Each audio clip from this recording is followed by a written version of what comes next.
All right, welcome to my tutorial today. Today we're going to continue with the rules of exponents, and we're going to deal with the multiplying powers with like bases. So first thing I want to do is I want to explain why the rule exists. So here's an example: 4 raised to the power 2 times 4 raised to the power 3. Now, if you separate and factor out, you end up with 4 times 4, which is for the 4 square, and you have 3 factors of 4 on the 4 raised to the power 3.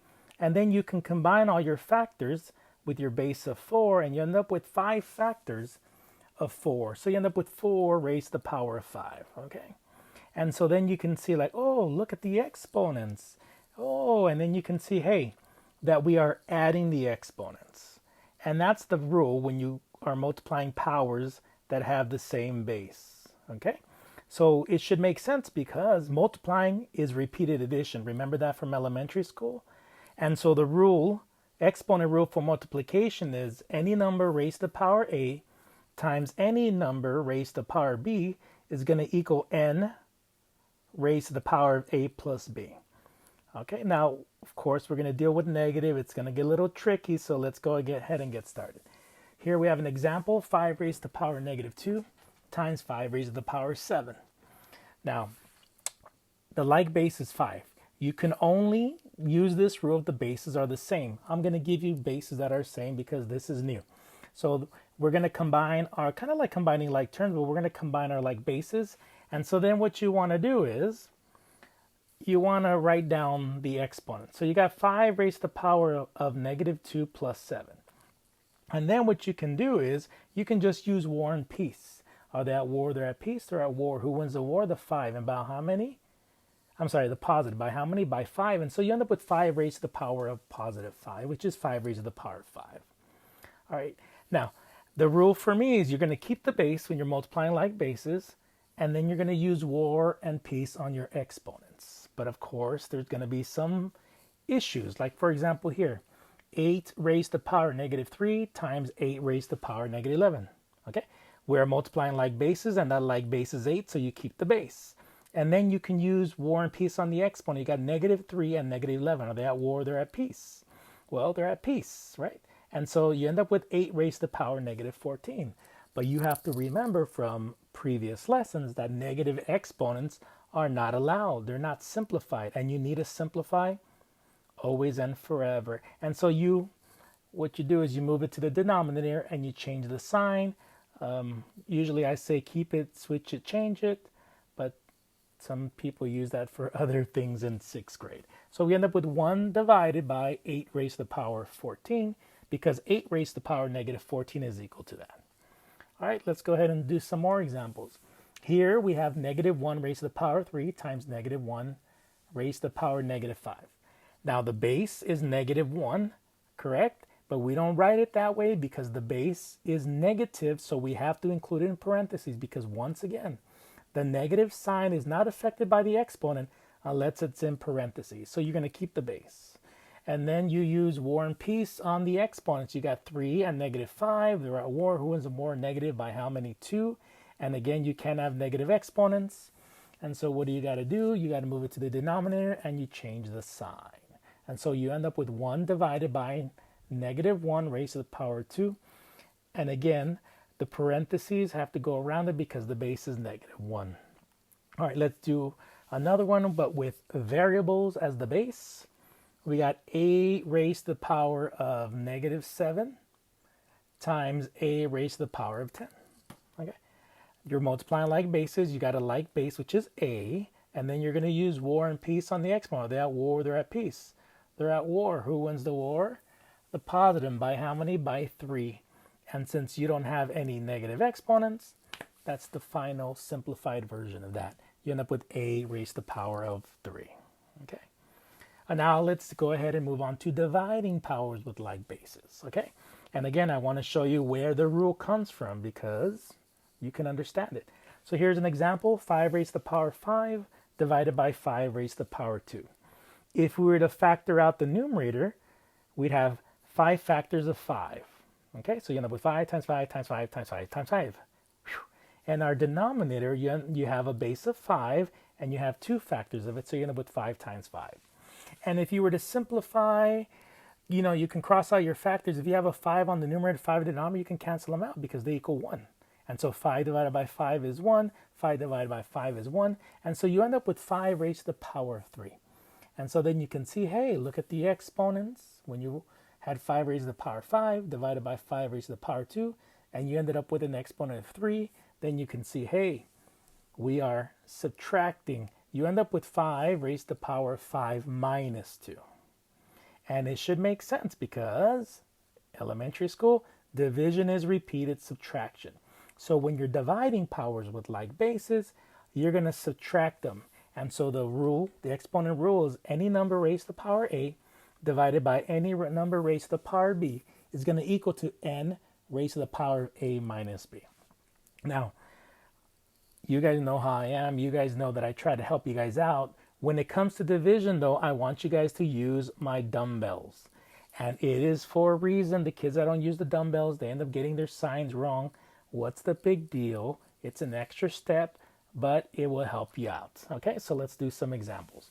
Here we got 7 raised to the power 3 divided by 7 raised to the power of 4. All right, so we have a like base of 7, so we're going to keep the base. And we have to do our dumbbells next.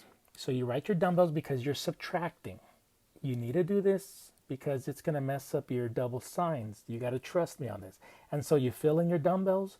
You end up with 7 raised to the power of 3 minus 4. And then 3 minus 4, you can do that one quickly. You keep your base. And you end up with 7 raised to the power negative 1. Again, negative exponents are not allowed, so you have to simplify it. And you end up with 1 divided by 7 raised to the power 1, which is 1 divided by 7, which is 1/7.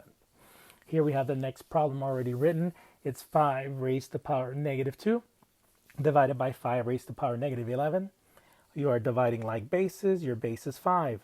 Draw your dumbbells. And here you're going to see why. Because you end up with 5 raised to the power negative 2 minus negative 11. The common mistake is for kids to do 5 minus 2 minus 11 because the negative is already on the denominator. It is not 5 raised to the power negative 2 minus 11. It is 5 raised to the power negative 2 minus negative 11. And this is why I want you to do your dumbbells. And then you get rid of your double signs. You end up with 5 raised to the power negative 2 plus 11. Then you can use the war and peace and simplify. And you end up with 5 raised to the power of positive 9. Okay? And this is an example why you have to use your dumbbells. Okay? Let's do another one. We have 2 raised to the power negative 7 divided by 2 raised to the power negative 2. We're dividing like bases. Let's draw dumbbells and we're going to subtract. And fill in your dumbbells. You end up with 2 raised to the power negative 7 minus negative 2. Once again, it is not 2 raised to the power negative 7 minus 2. It is 2 raised to the power negative 7 minus negative 2. And this is why I want you to do your dumbbells. Then you get rid of your double signs. Negative 7 minus negative 2 is negative 7 plus 2. Then you can simplify that using war and peace. You end up with 2 raised to the power negative 5. That is not simplified because we cannot have negative exponents. And you guys should know what to do there. Move it to the denominator and change the exponent sign. And you end up with 1 divided by 2 raised to the power of 5. That's the rule for division. All right, it's going to get a little bit more complicated. Here, check out that numerator. Don't be scared. You end up with 7 raised to the power negative 2 times 8 raised to the power 11 times 9 raised to the power of negative 5. And on the denominator, we're going to have 7 raised to the power 5 times 8 raised to the power negative 3 times 9 raised to the power negative 2. Now, I know it looks kind of scary, but what you want to do is you want to attack each base one at a time, just like you did the previous problems. You know how to do them one at a time. So just attack one by one. So let's go ahead and do the bases of 7s. You are dividing, so you subtract, draw your dumbbells, and so you end up with 7 raised to the power negative 2 minus 5, because you're filling in your dumbbells with your exponents of negative 2 and positive 5. Then you end up with 7 raised to the power negative 2 minus 5, which is 7 raised to the power negative 7. Now I'm going to go ahead and leave it like that. I know some of you guys, Mr. Lemus is not simplified, but I'm going to go ahead and leave it that way for now so you guys can see something. And now let's attack the powers of that have the bases of 8. We are dividing, that's 8 raised to the power 11 divided by 8 raised to the power negative 3. You are dividing, draw your dumbbells, fill in your dumbbells. So you end up with 8 raised to the power of 11 minus negative 3. Go ahead and get rid of your double signs. You end up with 8 raised to the power of 11 plus 3, which ends up being 8 raised to the power of 14. Now, last but not least, let's attack the bases of 9. Since you are dividing 9 raised to the power of negative 5 divided by 9 raised to the power of negative 2, you're going to draw your dumbbells. Go ahead and fill in your dumbbells with negative 5 and negative 2. So you end up with 9 raised to the power of negative 5 minus negative 2, which ends up being 9 raised to the power of negative 5 plus 2 when you get rid of your double sign, which ends up being 9 raised to the power of negative 3. Now what you want to do is you want to bring all your values together. These are factors. You're multiplying, right? And so want to bring them all together. And so let's attack the 7 raised to the power of negative 7. Now, we know that we can have negative exponents. And so because the exponent is negative, we're going to put that in the denominator. And so you end up with 7 raised to the power of 7. Now, some of you are like, hey, where's the 1? Well, because here we have 8 raised to the power of 14. And I don't have to put that invisible factor of 1 because the base of 8 has an exponent that's positive 14. So it's going to stay on the numerator. You're not going to bring it down to the denominator and change the sign. You're going to keep it on the numerator. And now the 9s. We end up with 9 raised to the power of negative 3. Well, you can't have negative, so you're going to bring it down to the denominator, and you're going to change the sign. And this is your answer simplified, okay? This is a little bit tricky. It's a lot, but just attack one by one. All right, let's do one more example here. But this time I'm only going to do two bases, okay? We have 3 raised to the power of negative 2 times 4 raised to the power of negative 8 divided by 3 raised to the power of negative 7 times 4. Now, one thing I forgot to mention on the previous problem, if you have any like bases on the numerators you're multiplying, you want to combine those. And you're going to do some of those. It's going to get a little tricky, but you can multiply and combine them together, okay? And you could only do those drawing the dumbbells and subtracting the exponents if the bases are alike. Don't try to do it with different bases because it's not going to work. All right, so let's go ahead and attack the bases of 3. We end up with 3 raised to the power of negative 2 divided by 3 raised to the power of negative 7. We're dividing powers with like bases, so we're going to subtract using our dumbbells. Oops, those are kind of small. It's okay. Fill in your dumbbells. You end up with 3 raised to the power of negative 2 minus negative 7, which ends up being 3 raised to the power of negative 2 plus 7 when you get rid of your double signs, which ends up being 3 raised to the power of 5. Now let's attack the powers of 4. You end up with 4 raised to the power of negative 8 divided by 4. And so make your dumbbells. And so you have negative 8 as your exponent for the numerator. Now what's going to be on your denominator? Well, it's going to be a 1 because when the exponent is 1, we don't write it down. So you end up with 4 raised to the power of negative 8 minus 1, which ends up being 4 raised to the power of negative 8 minus 1, which ends up being 4 raised to the power of negative 9. And so we got 3 raised to the power of 5 times 4 raised to the power of negative 9. Now let's bring it back together. The 3 raised to the power of 5 is positive, so it's going to stay on the numerator. And then the 4 raised to the power of negative 9, it's not simplified. You're going to bring it down to the denominator. You change the sign. All right, these are the rules of exponents for multiplying, dividing powers like bases. If you have any questions, let me know.